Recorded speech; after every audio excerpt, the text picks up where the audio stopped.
नमस्कार, सोनस रेसिपीजमध्ये आज आपण 1.5 किलोच्या प्रमाणात उपवासाला चालणाऱ्या बटाटा आणि साबुदाण्याच्या चकल्या करणार आहोत। हे बघा किती छान तेलामध्ये या सगळ्या चकल्या मस्त फुललेल्या आहे, अगदी दुप्पट तिप्पट झाल्या आहे। कधी कधी काय होतं, जेव्हा साबुदाणा चकली आपण करतो तेव्हा ती थोडीशी कडक होते, तर म्हणूनच यामध्ये मी भरपूर टिप्स सांगितल्या ज्यामुळे या चकल्या मस्त खुशखुशीत होणार आणि अजिबात कडक होणार नाही, सहज दाताने तुटू शकतील। त्यासाठी आपल्याला साबुदाणा हा शिजवून घ्यायचा आहे। पण हा शिजवायचा कसा, तर यासाठी मी यामध्ये एक चूक करून दाखवणार आहे, ज्यामुळे तुम्हाला कळेल की असं केल्याने चालणार नाही। जी मी पद्धत तुम्हाला इथे सांगणार आहे त्या पद्धतीने या चकल्या करून बघा, मस्त खुसखुशीत होती। चला तर आजच्या आपल्या या 1.5 किलोच्या प्रमाणातल्या उपवासाला चालणाऱ्या बटाटा आणि साबुदाण्याच्या चकल्या करायला सुरुवात करूया। बटाटा आणि साबुदाण्याच्या चकली करण्यासाठी बटाटा कुठला वापरायला पाहिजे हे आज आपण सगळ्यात आधी बघूया। तर आपल्याला असे हे जे जुने बटाटे असतात ते वापरायचे आहे आणि जे कडक असतात, जसं आपण चिप्सला वगैरे वापरतो त्याच पद्धतीचा आपल्याला इथे बटाटा वापरायचा आहे। तर फक्त एवढंच की आता आपल्याला हे उकळून घ्यायचे आहे, त्याच्यामुळे थोडा साईज लहान राहिला तरी चालेल, पण कडक आणि व्यवस्थित जुना जो आपल्याला बटाटा असतो तो इथे घ्यायचा आहे। तर मी इथे 1 किलो बटाटा उकडून घेतलेला आहे आणि याचे साल काढून घेतलेले आहे। आणि आता आपल्याला हा जो बटाटा आहे तो किसून घ्यायचा आहे। तर जी काही किसणी तुमच्याकडे असेल, बारीक जाड कुठलीही चालेल, पण किसून घ्यायचं आहे। स्मॅश करायचं नाही, कारण स्मॅश केल्याने जर ते जे बटाटे आहे त्याचे मोठे मोठे गडेच राहणार किंवा ते मोठेच असे राहणार आणि त्यामुळे जेव्हा आपण चकली करू तेव्हा त्रास होऊ शकतो आणि चकलीचा साचा पण खराब होऊ शकतो। आता हे आपण किसलेले बटाटे बाजूला ठेवू आणि साबुदाण्याचं प्रमाण बघू। आता 1 किलो बटाटा आहे तर अर्धा किलो आपल्याला साबुदाणा घ्यायचा आहे आणि साबुदाणा मी रात्रीच भिजत घातलेला आहे। 10 तास इथे झालेले आहे। 10 तासात साबुदाणा अगदी व्यवस्थित भिजला जातो। साबुदाणा मी इथे 2 ते 3 वेळा धुवून झाल्यानंतर त्यामध्ये पाणी घालून हा भिजत ठेवलेला होता। आता हा छान व्यवस्थित भिजला तर आहे, तुम्ही बघू शकता। आता आपल्याला एक महत्त्वाची यामध्ये स्टेप करायची आहे, जी सगळ्यात महत्त्वाची आहे। बऱ्याचदा काय होतं, जेव्हा आपण साबुदाणा आणि बटाट्याच्या चकल्या करतो तेव्हा साबुदाणा जो असतो तो असा मोठा मोठा दिसतो आणि बटाट्याची लेयर वेगळी दिसते आणि साबुदाणा वेगळा दिसतो। म्हणून इथे आपल्याला साबुदाणा हा थोडासा बारीक करून घ्यायचा आहे मिक्सरमधून। तर आपल्याला 1 मिनिट फिरवून घ्यायचं आहे। कसं फिरवायचं, जेव्हा साबुदाणा सुरुवातीला आपण बारीक करतो तेव्हा तो थोडासा आवाज करतो, म्हणजे तो फिरतो, आणि जेव्हा तो फिरणं बंद होऊन जाम होतो आणि फिरायला बंद होतो तेव्हा आपल्याला मिक्सर बंद करून घ्यायचा आहे आणि म्हणजे आज आपला जो साबुदाणा आहे तो बऱ्यापैकी बारीक झालेला आहे असं समजायचं। आता तुम्ही बघू शकता असं तयार झालेलं आहे। तर या पद्धतीनेच मी सगळा साबुदाणा बारीक करून घेणार आहे। तर प्रमाण मी इथे परत एकदा सांगते, आपल्याला 1 किलो बटाटा घ्यायचा आहे आणि अर्धा किलो साबुदाणा घ्यायचा आहे।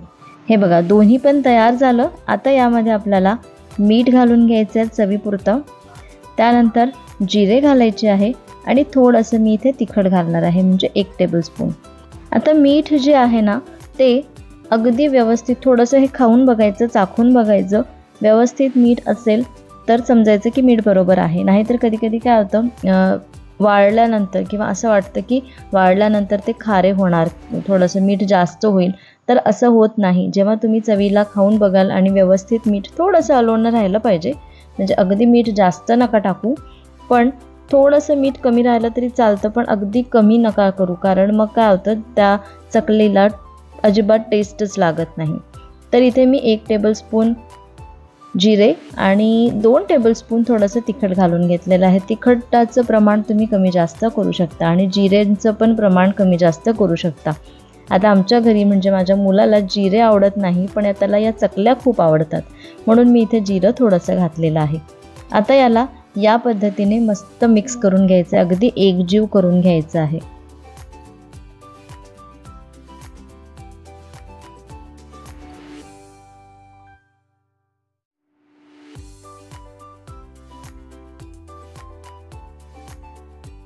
हे मिक्स करायला थोडेसे जास्त एफर्ट्स लागू शकतात, छान व्यवस्थित असं एकजीव हे झालेलं आहे. मी थोडं खाली बसून व्यवस्थित मस्त त्याला मळून घेतलं, मिक्स करून घेतलं. आता याला आपल्याला कुकरमध्ये लावायचं आहे. तर हीच मी चूक करणार आहे, पण तुम्ही ही नक्की बघा की मी काय केलं आहे. तर सुरुवातीला इथे मी या कुकरमध्ये पाणी घातलं. मला वाटलं की आता हे शिजणार, म्हणजे यामध्ये शिजणार आणि काही होणार नाही. आणि ही जी पद्धत आहे ती मी इंटरनेटवरतीच बघितली होती. तर म्हटलं चला आपण पण करून बघूया, सोपं आहे, लवकर पण होईल. तर मी हे केलं आणि याचा रिझल्ट जो आहे तो तुम्हाला थोड्या वेळात दिसेलच. तर इथे हा गोळा यामध्ये घालून घेतला आणि याचे मीडियम गॅसवर एक शिट्टी काढून घेतली होती. हे बघा, कुकर पण इथे झालेला आहे आणि तो थंड पण झाला. आता मी काढून तुमच्याशी शेअर करते. असं शिजलेलं आहे बरोबर. यामधलं जे पाणी आहे ते असंच बाजूलाच राहिलं आणि त्यानंतर ते मिक्सही झालं नाही आणि आतमधलं जे आपलं जे मिश्रण आहे ते व्यवस्थित शिजलं पण नाही. कुकरमध्ये पाणी टाकून सुद्धा हे खाली चिटकलं. मी तुम्हाला दाखवते. हे बघा, कुकरला दिसतं ना खाली चिटकलेलं, आणि जे आपलं मिश्रण आहे ते पण कच्चंच आहे. हे बघा. आता हे जे आपलं मिश्रण आहे बटाटा आणि साबुदाण्याचं, याला छान पूर्ण वाफ झाली पाहिजे, म्हणजे छान वाफेवर हे आपलं शिजलं पाहिजे. त्यासाठी मी हे कुकरमध्ये लावलं होतं, पण ते काय जमलं नाही. मग आता काय करायचं, याला आता परत आपल्याला शिजवून घ्यायचं आहे.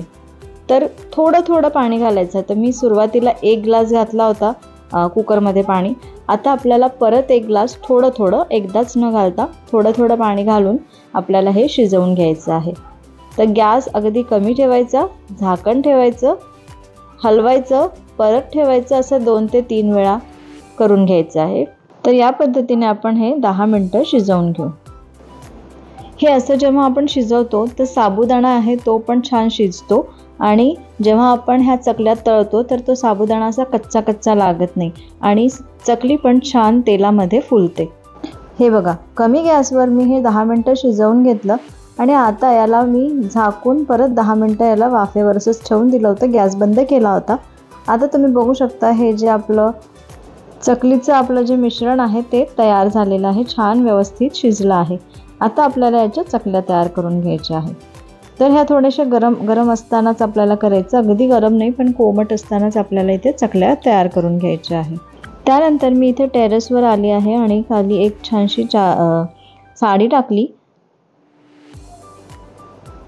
आता आपलं हे जे मिश्रण आहे तुम्ही बघू शकता या पद्धतीचं आहे आणि जो आपला सोऱ्या आहे किंवा साचा आहे तर त्याला मी चकलीचं जे काय म्हणतात अटॅचमेंट जी आहे ती लावून घेतली. त्यानंतर चमच्यानी थोडं थोडं यामध्ये हे असं मिश्रण घालायचं आहे. हे खूप असं स्टिकी असतं, चिकटतं जास्त, त्यामुळे थोडंसं पाणी घेतलं तरी चालेल किंवा जर हाताने तुम्ही करून घेऊ शकत असाल, गरम नसेल, कोमट असेल, हाताने सोसवत असेल तर तुम्ही हाताने पण यामध्ये हे सगळं मिश्रण भरून घेऊ शकता.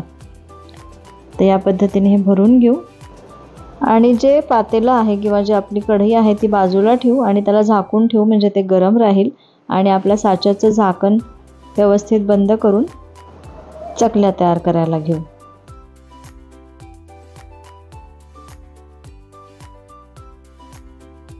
किती मोठी तुम्हाला चकली पाहिजे त्या पद्धतीने करून घ्यायचं आणि त्याचं जे एंड आहे ते थोडंसं दाबून घ्यायचं, म्हणजे चकली व्यवस्थित गोल दिसते. आणि सुकल्यानंतर जेव्हा आपण तेलामध्ये ती तळतो तर ती अशी सुटत नाही, वेगळी होत नाही. तर या पद्धतीने मी सगळ्या चकल्या तयार करून घेते.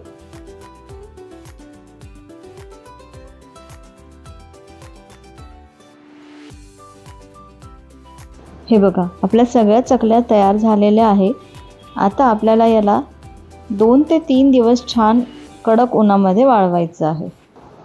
तर आजचा पहिला दिवस आणि या चकल्या मी खाली आणल्या आणि या पद्धतीने त्या साडीतून पालथ्या करून घेतल्या, उलट्या करून घेतल्या, म्हणजे खालच्या साईडनी दोन्ही साईडनी व्यवस्थित ही चकली सुकेल. तर असे 3-4 दिवस किंवा 2 ते 3 दिवस कडक उन्हामध्ये छान हे वाळवून घेऊ. 3 दिवस झालेले आहे आणि आता आपण ही चकली मस्त तळून बघू। तर या चकल्या छान वाळून झाल्या आणि आता तुम्ही बघू शकता तेलामध्ये किती छान फुलत आहे।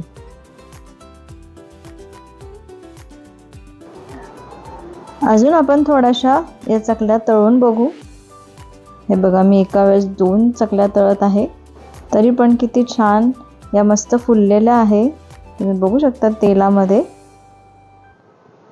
अगदी दुप्पट तिप्पट झालेले आहे, दुप्पट पण नाही म्हणणार, तिप्पट अशा या चकल्या मस्त तळल्या गेल्या आहेत।